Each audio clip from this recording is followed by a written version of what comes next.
Good morning mga ka-brothers, mga ka-prinsip, mga kalingap. Good morning po sa inyong lahat. Araw ng Sunday ngayon mga ka-brothers.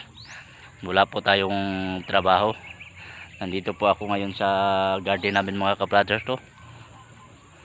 Ito pala yung natanim namin mga ka-brothers. Nandoon pa sa kabila. Pwede na namin abunuhin mamaya mga ka-brothers para mataba yung puwan niya, yung dahon niya. Doon sa kabila mga ka-brothers, mag-plant po kami doon para tanimin namin mamayang hapon. Shout out pala sa mga ka-followers ko dyan, mga viewers ko dyan. Salamat po sa mga comments po ninyo. Dito lang po ako mga ka-brothers at maraming salamat po.